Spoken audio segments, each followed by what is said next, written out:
Welcome to the Producers Hangout. Hey, what's up, everybody? It's Flux with fluxwithit.com, themachinewarehouse.com, and of course, the Producers Hangout. Today, we've got a nice show for you. Of course, we have the co-host here, the magnificent Silent Cypher, Mike, over at padbangers.com. Mike, why don't you say hello and let people know how good things are for you? Well, thanks for the kind introduction. Hope you guys are all good, and I'm looking forward to the show. Why don't you also go ahead and introduce our guest here with us today? Okay, so today we got another mic, and I think this might get a little bit complicated later in the show to keep us separated, but yeah, this is Mike, and he does some excellent side panels for hardware, as well as some super cool Cubase tutorials on YouTube. So tell us a little bit more about you. Hi, I'm Mike from the UK. I do Cubase tutorials, as you've just stated, and recently be creating wood end panels for numerous different synths and hardware pieces of kit, from Native Instruments machine to all the Waldorf products, the Korg Volkers, which seem to be doing really well. So yeah, that's about it. And this looks like this when you got one of these excellent wood stands. Yeah, it makes it really beautiful. Thank you very much. Now, what is the name of the YouTube channel that you're on as well? The YouTube channel is ADSR Pro. Okay, and what we'll do is we'll throw links up in the chat room, and we'll throw links up on the Producers Hangout as well, so that people can find you very easily. So getting back to the wood end cheeks, how long have you been doing this for, and what started you making wood end cheeks? Okay, well, really, obviously, music's my passion. Synthesizers and messing around in the studio has been a part of my life for many years. Without going into too much detail, I kind of got ill a few years back and couldn't work, and wanted to find something, preferably a hobby, something I love, and maybe try and turn that into some form of business. And again, it was trial and error. I ended up buying a laser cutter and started lasering little, odds and sods, and trying to sort of sell a few products that way. Then it came to me really to marry the two. Obviously I've seen like the Moogs and so on that all have the wood end cheeks, and I thought, I'll tell you what, I'll do a couple of those for myself, and posted a few pictures up, and sure enough, the internet went crazy for them. So since then, I've tried to build up a collection of different things, and basically stem from a hobby. So yeah, the wood end cheeks, what's been the biggest challenge? Is it mounting, or is it the fit? What part of that has been the toughest aspect? Well, I mean, what I try to do, certainly with the Volkers and the Waldorf, I mean, I don't want to have a piece of wood screwed into the synthesizer. You obviously don't want to damage your equipment. So the idea initially is to create more of a cradle where the item just sits into it, and the sides sort of grip it in place. But again, like you say, it depends on the model. Items that do have end cheeks, normally maybe like the Access Virus and so on, I've recreated them, but I've done them more at an angle, so they look more like a desktop unit as opposed to them being flat where you have to look over the top. So yeah, and obviously those I've fixing places already, so that's relatively straightforward. But yeah, the idea is not to damage the equipment really, and obviously enhance it really. Yeah, I think that's something that is kind of a running theme for a lot of us, especially the synthesizer users, is that we tend to prefer all of our front panels to be on an angle, but for some reason or another, it's the manufacturers tend to always lay them flat and not really give us an option for that. So I mean, Moog aside and MS-20 aside, for the most part, they're all flat, and it always makes me want to angle them. Even I got the System 1 here, and it can be angled, but you can't actually use it while it's angled. If you you touch it, it falls over. You have to put something behind it to hold it there, or you have to put some sort of end cheeks on there or something, you know. So, which, you know, wood end cheeks on that would be perfect, you know. So that's yeah, I'm gonna have to get that done. I think I have to ask, when you're doing the wood end cheeks, are you sticking to one type of wood, or are you finding that you like to use lots of different wood styles, or what kind of inspires the designs? It's tough in the UK really to source really high quality wood. That's what I've found so far, and of course especially sizes. So the stuff that I use at the minute is oak. I've found a real nice supply of oak, which I can get plenty of. It's really hard. It'll last a lifetime, and you can wax it, you can oil it, you can stain it a little bit darker if you wanted it. So I tend to use oak, if I'm honest. The Korg Volca stands at the minute I'm currently doing in MDF because of the size. I do like a 2-tier and a triple tier Volca stand. So yeah, I mean, I'd love to do more woods. It just becomes very expensive to find it, and especially with the weight of it. So importing it or shipping it tends to be expensive, and I really don't want to pass that cost on. I would much sooner say this is what I can do, and to be honest, the prices they're very nicely priced. I would have said that they're not expensive, you know.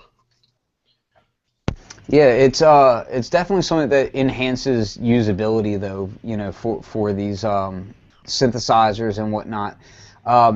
Has there been any that, you know, you haven't been able to do yet, like that you tried to make up a nice stand for that just didn't work out? Not yet. The hardest thing is actually getting hold. Obviously, I've only got a limited budget currently, so I can't afford to buy every single synthesizer that I'd like to do entries for. So I've either got clients coming to me, whereby I can obviously take their synthesizer literally for a couple of hours just to get a prototype. Once I've got that, then what I tend to do is give them some wood cheeks for free, which I think is only fair. If they're prepared to let me use their equipment for a couple of hours, I'll do them a free stand, and yeah, and then from there on in, I can obviously send them out to different people. Nice. Now, Mike, did you find any pictures of those that we can post up? I have, yeah. I mean, how do I send them to you? Well, you can do it. You can just do a screen share, or we could. Okay, let me just. Mike Zimmer pull it up as well. Right. Yeah, I can try to share the screen on Facebook. Okay, there we go. Hang on. Can you see that? Yes. Okay, so that's the Virus TI. Let me pull that up. Oh, very nice. And yeah, the side ends aren't overly bulky, which is something that I notice with a lot of wood ends. A lot of people are manufacturing them, and they you know, it's nice when all you have on your desk is 1 or 2 synths to have wood end cheeks, but they tend to be very thick. But that actually doesn't seem to take up much room and just improves usability. Absolutely. I mean, the edges are now rounded over as well. They're quite square on this, and you know, if you wanted them square, that's obviously an option. But I now round them over as well, which just softens it a little bit, and I tend to think it looks a little bit nicer. Let's have a look what else we've got here. Let's have a look.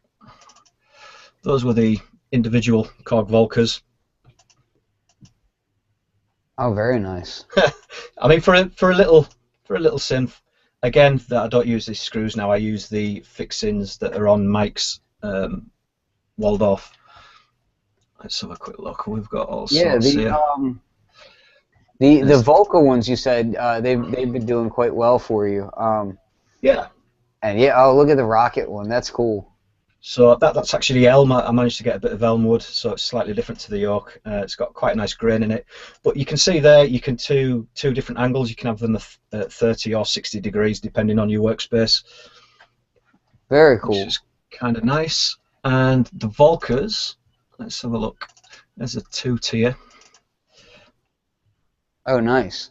Which again, it's MDF, but the idea is once they're painted, they look stunning painted.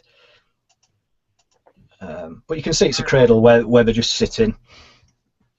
Yeah, I like the idea of having the two-tier like that. I'd have to get another Volca. I only have one right now. And there's the three tier. Well, then I'll have to get two other Volcas. You can't have gaps in your rack.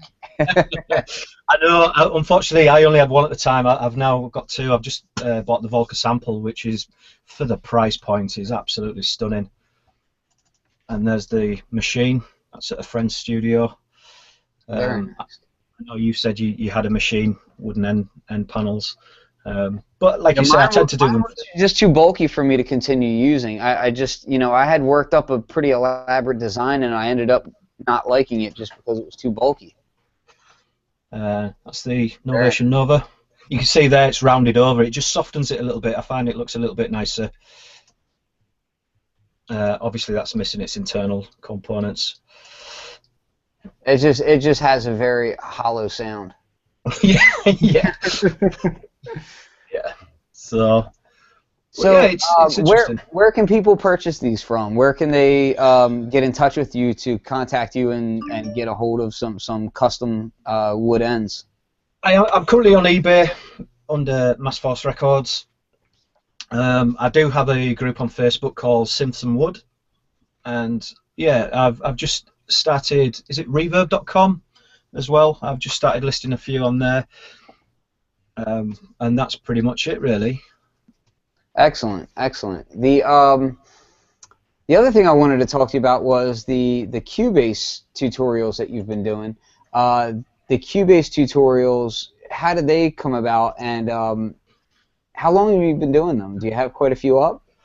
Yeah, I've got over 100 free tutorials now on Cubase, from Cubase 5 up to Cubase Pro 8. I've been a Cubase user for nigh on 20 years now. And again, really, that just came about sort of by accident. I'd spent so many years using the product. I just decided to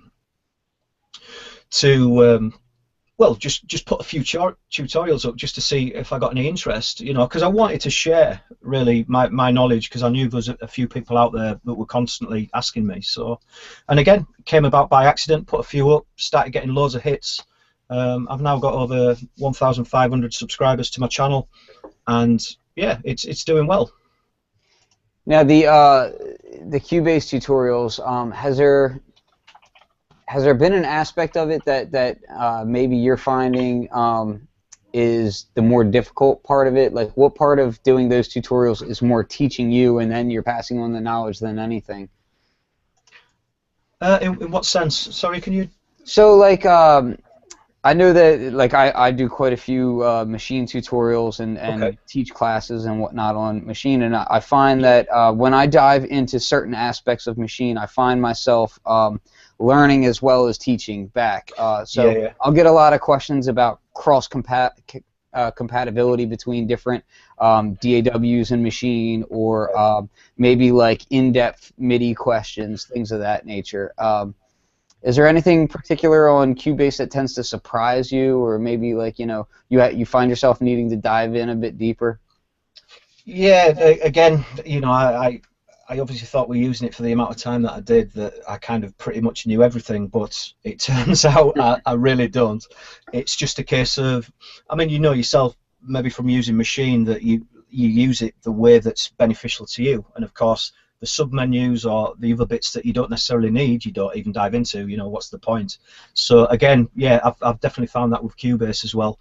There's certainly a lot more people out there that know a lot more information about it. However, I find that the people that come to me, because I give an open and honest overview, really, and it is initially my tutorials. I don't plan them. I don't script them. And obviously I'm doing that a little bit more now, but initially the first 2 years, it's just a case of I'd turn my Camtasia on and Cubase and just do a tutorial on, I don't know, today I'm going to wire up a sound card. And that honest approach, I think, is what got me the amount of subscribers that I've got, because it's not scripted, and I don't breeze over, this is Cubase, if you press this button it turns it off. I kind of show it in action. And Absolutely, yeah. So I want to kind of So also on YouTube, you can also find it on YouTube. Am I correct in stating that it's YouTube / Mike Smith? Is that correct? Let me just double check that for 'Cause you. I was just looking at it, so Yeah. I just want to be sure because I'm going to be posting the chat in here. Okay. So, Because excuse me, ADSR Pro 1, but it comes up. it does, yeah. It actually comes up with my name, doesn't it? Yes. Yes. But the actual link is / ADSR Pro 1. Yes, that's correct. Okay. Yeah. Okay. So, Yeah. and I'm going to also I'll add this to the Producers Hangout Facebook group right now so that people can take a look on here and kind of see what you're working with and all that good stuff. That's a link directly to all your listed videos so that people can just dive right in and get some knowledge. And yeah, I actually saw a few things in there that I'm pretty interested in watching myself. So even though I'm not using Cubase, a lot of those tutorials in there are actually good, across the board. I mean, I saw that you have like K metering in there, and that stuff is really, that's not just Cubase specific. I mean, of course, there's going to be tips specifically for Cubase, but just for people who want to get better at mixing and see other people's techniques, that sort of thing. It's always good to watch other tutorials of other DAWs that people are using also. I find that very helpful. I mean, I think that's how a lot of people learn as well. I've certainly learned a lot of music production tips, and like I said, there's very few actually use Cubase, certainly for the tutorial aspect, which is another reason why I think that they've done so well.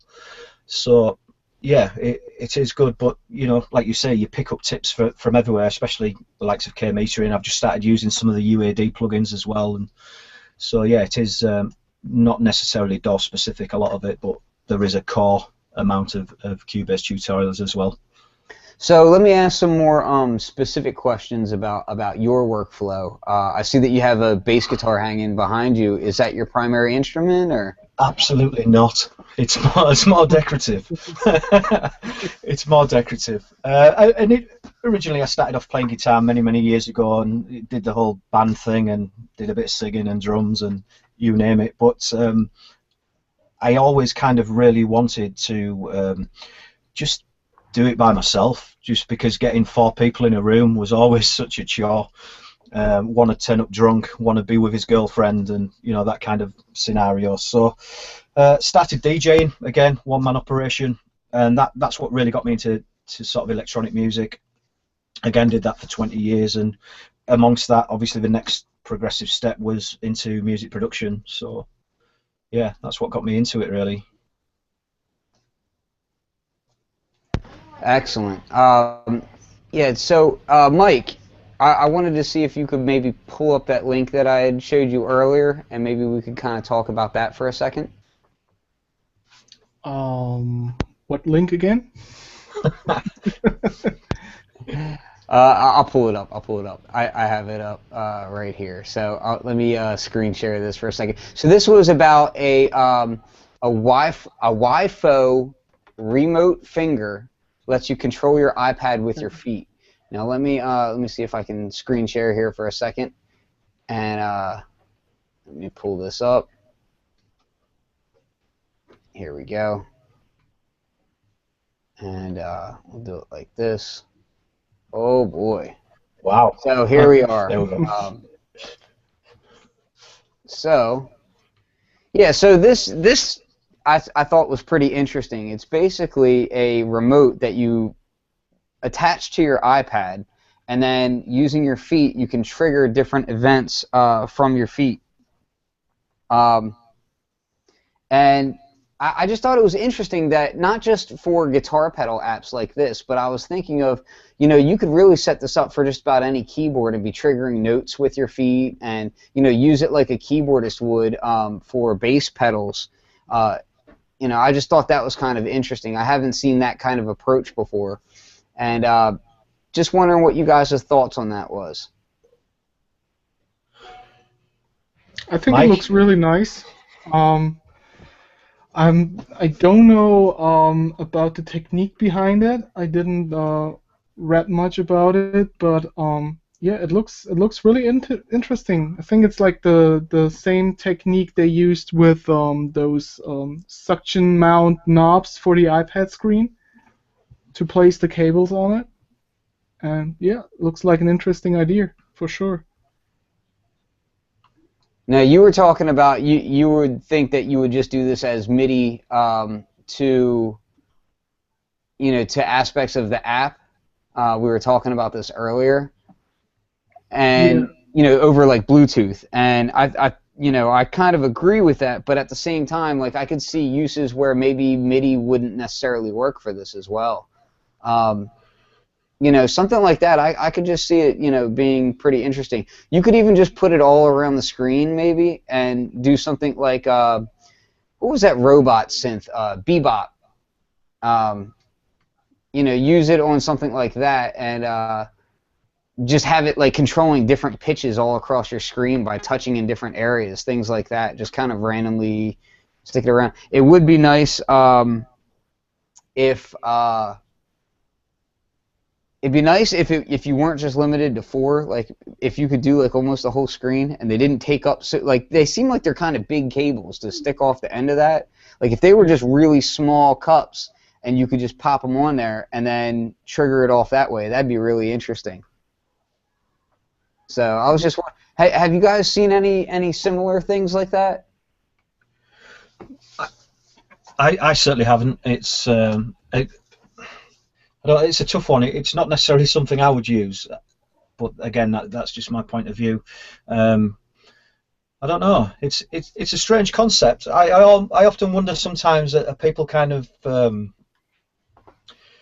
don't know, just trying to create a product for saleability as opposed to usability. I don't know. I'm presuming guitar players would probably love it, without doubt. But like I said, for me. I don't know about the technique behind it, as I said, but there are real pedals available for guitarists. So I don't know what here the big advantage is for guitar players over. You mean like iPad pedals, or are you talking about? Yeah, like stations where you can place your iPad in and you have like a real foot switch to control. Mm-hmm. Yeah, the other aspect of it that I was thinking is.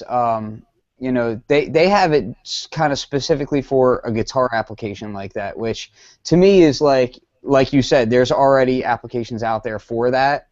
I'd really like to see more interesting variations on that, like an expression pedal, and it have a slider that's attached to it that could go up and down, something like that.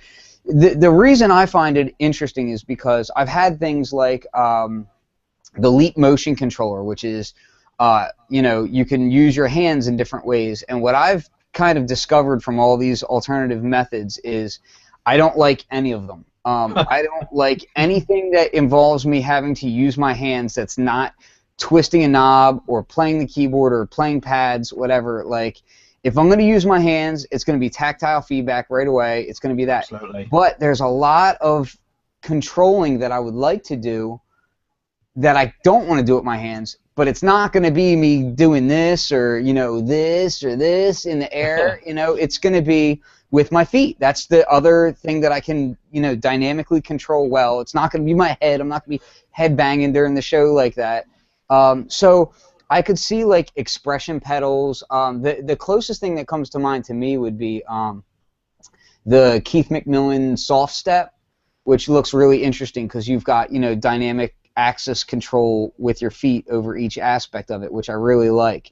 Having something like that control an iPad app, it would be great. But like, let me just put like a film or something on there to where I don't even have to map anything. I just the whole idea of like, okay, well, we can do this with Bluetooth and MIDI and map up all these different things. That's one thing, but there's like aspects of some synthesizers and whatnot that work best when you're not just specifically MIDIing it. You know what I mean? You're doing like an actual touch control. So if you could do the same control that your fingers can do, but with these pedals and whatnot, I think that would be pretty interesting. I mean, I think looking at that as well, it's just kind of on and off, isn't it? It's nothing more than a switch. It might be nice if there was the possibility of like a wah-wah pedal where you could maybe increase your effects or increase the volume or maybe even pitch bend. I know you probably have pitch bend on your synth, but another parameter as opposed to just turning a distortion on and off. You know, it might be nice to have adjustment of volume or...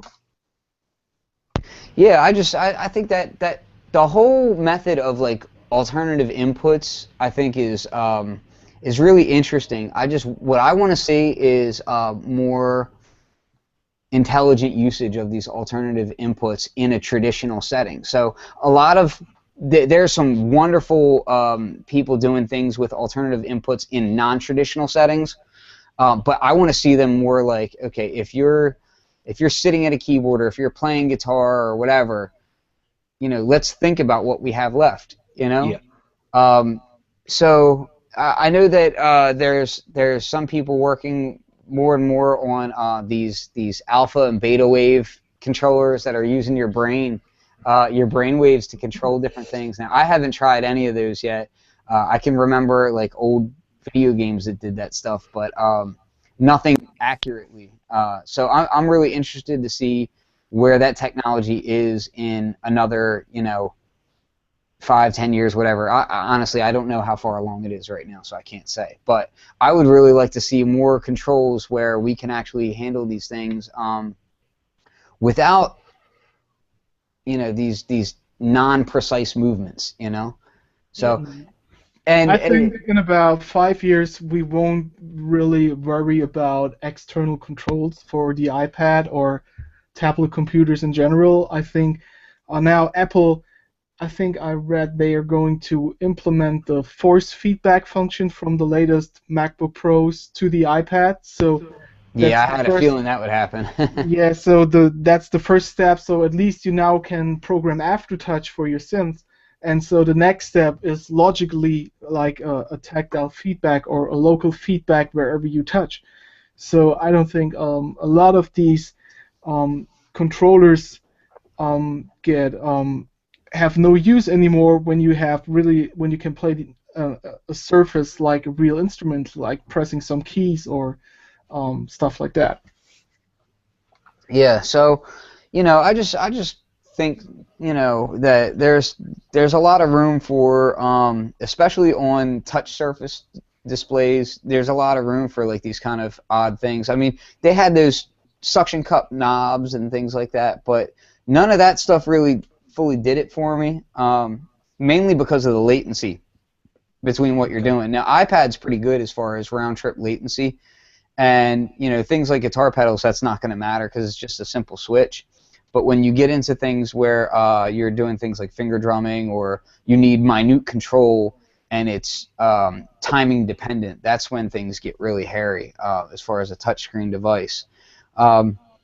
So moving on, I wanted to talk about old gear, new gear, and hype, and how that stuff all kind of interacts for us. Recently, well, not recently, all the time, I'm a victim to I want that mentality, where something comes out and I'm like, oh, that looks great, I want that. Most recent thing that I've found that I've had the I want that, but then realized I really, it's not that big of a deal to me, would probably be the Prophet 6. Now, what I'm basically referring to is people, you know, companies coming out with products. We all find out about them and what they can do, and they look pretty fantastic. But on top of that, time passes a little bit by, and then you know that haze kind of wears off, and then we start seeing, well, did I really need that? Did I really want that? Was it really that important to me? And a lot of the times it's a no. Select few times it's a yeah, I absolutely need that. And then you know, a handful of times there's a, you know, it can go either way for me. For me, you know, things like a lot of the synthesizers that come out, I find myself these days wanting to wait a while before I purchase them, because after, like, there's also been a large trend lately of companies coming out with new products and then them being bug-filled or half-done, you know, these half-baked products, and then you're waiting for months to get the product to work the way as advertised initially, and then if you had waited those few months, would you have even wanted it in the first place, even if it came out with that feature later on? You know. So I'm just wondering. I'm going to go to Mike of Padbangers first and ask you what your thoughts on that are. I totally agree. I'm also a victim of new stuff. There's so much stuff that when it comes out, I really like it. Fortunately, I can't afford everything I like, so sometimes you get a hit and you're totally lucky. Like with the Sub 37, I ordered it the day one it was announced, or the day you could order it in the music stores. I ordered it right away because it has all the features that I ever wanted on my first hardware synthesizer, and I'm super happy with it until today. It's still, I think it's the best piece of gear I purchased in the last 5 years, with no doubt. And but some other stuff, like, I gotta be honest, like the Machine Studio, the screens looked so nice to me, and I like it so far, but if I'm really honest, the Machine MK2 would still do the job for me. So it's nice to have it, but it's not essential in my workflow. Like, in my opinion, the screens could be used much better and need some development, like showing actual effect screens and stuff like that. So I like it. It's okay to have it, but it's not essential in my setup. I could use like a MK1 or a MK2 just as good as the Machine Studio. How about you, Mike? Has there been anything that you've maybe fallen victim to the luster of it, and then? I think we all do. I mean, you know, that's the whole point of it. I mean, I'm guessing I was a little bit disappointed with the Yamaha Reface. That was kind of, again, there's so much hype built up. You know, even to the point where they're doing a product countdown in days, and they do all these beautiful videos of the equipment itself, and then when it actually turns up, it's nothing like you thought it was going to be. And I think there is a lot of products like that. I mean, you know, at the end of the day, it's business, and they're all trying to fill little gaps or almost create new products to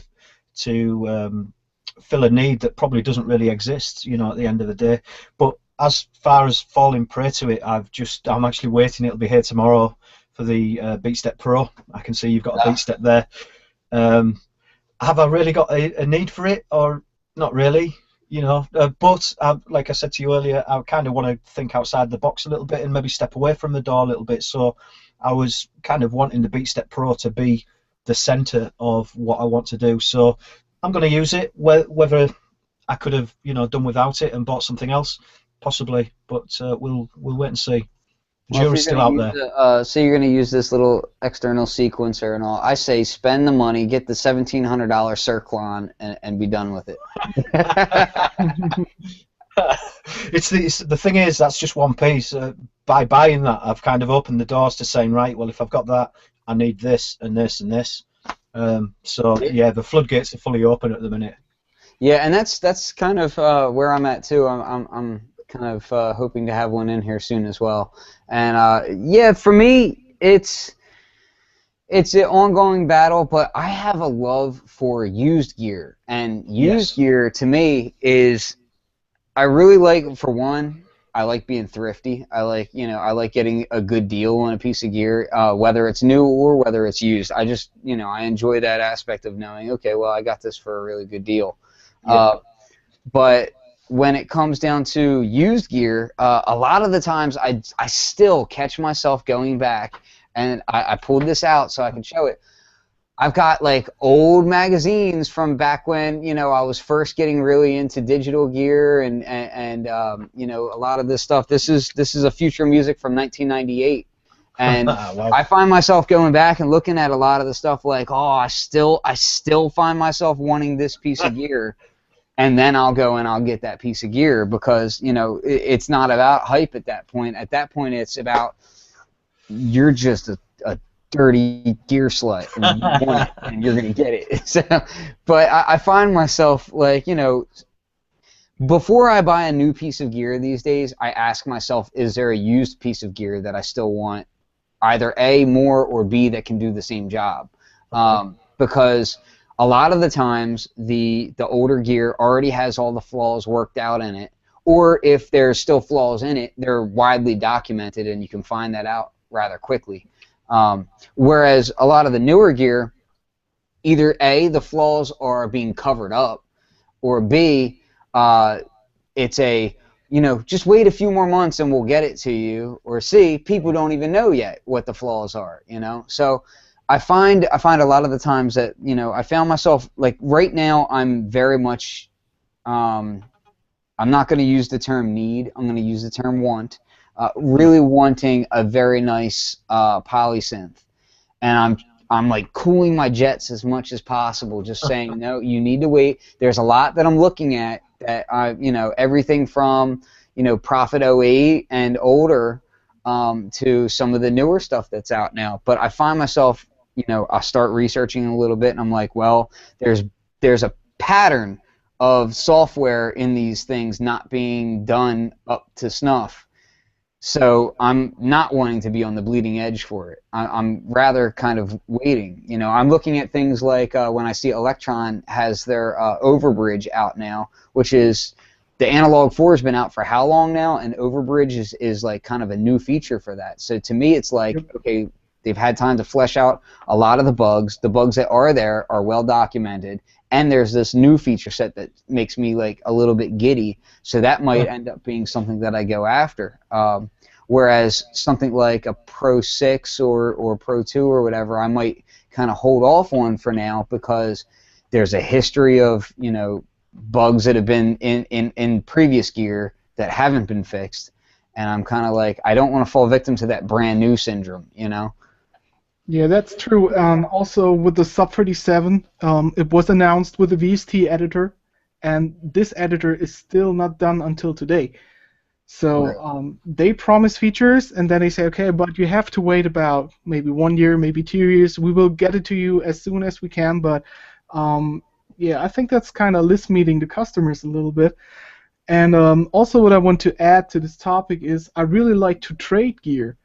It's not about selling and get new stuff. I really like to trade gear. If you look behind me now, where my DJ gear used to stand on that little shelf there, is now the Microbrood and the Novation X Station, and I traded those two for my old DJ mixer.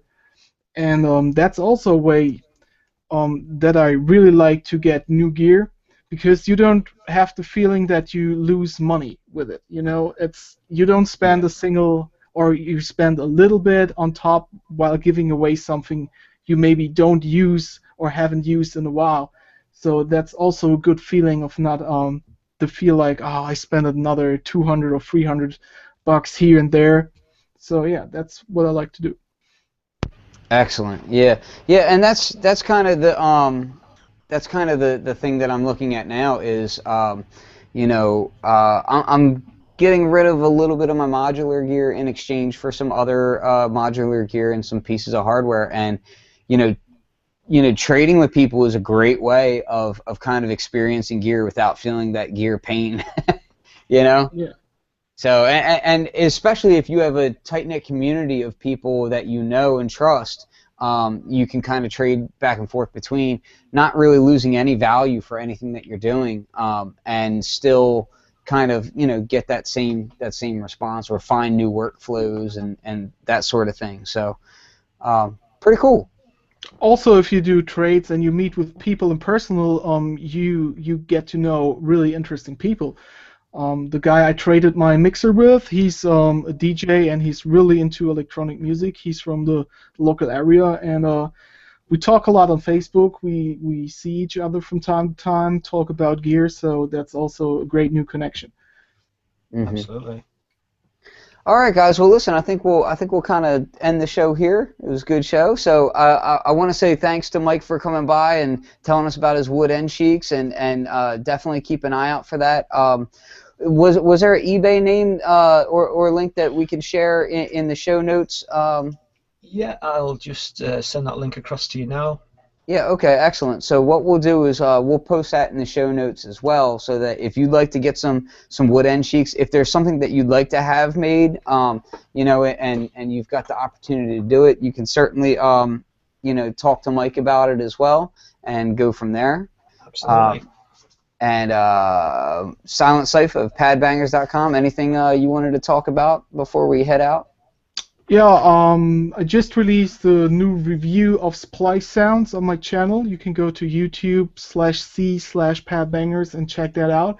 Really smart new way of buying samples from across multiple sample packs. Really cool concept. You should check that out. And also I think by the mid of the week, I will publish a new review on the second volume of Lost Tapes by the Producer's Choice. So if you're looking for some new soul samples, royalty-free for your hip-hop productions, you should look forward to that. Yeah, that's it. Great show. Yeah, subscribe to the channel. Don't forget that, and come over to facebook.com/the Producers Hangout and join the group. I think we're close to 8,000 members at the moment, so really great community over there. Don't miss it. Excellent. Yeah. So yeah, again, join the Facebook group, the Producers Hangout, and check us out. Also, Concrete VST is out right now over at themachinewarehouse.com. That's been my labor of love lately, and we have a lot of interesting news coming up soon. I'm this close to being able to talk about it, but I can't talk about it just yet. So don't forget to mention there's a 15% off summer sale at the Machine Warehouse. Oh, you're smart. You're smart. Yeah. So right now we are having a 15% off sale. So if you want to get some excellent machine expansions, drum packs for any various drum sampler that you use, we've got lots of synthesizer stuff on there. Go check out themachinewarehouse.com. It's not just machine stuff. Spacey presets for Massive. Yeah, presets for Massive, Out of Orbit, all kinds of great stuff, and concrete drum machine. So anyway, this is Flux of fluxwithit.com, the Producers Hangout, Mike at padbangers.com, Mike at ADSR Pro, and yeah, have a great weekend. Thanks, guys. Peace out.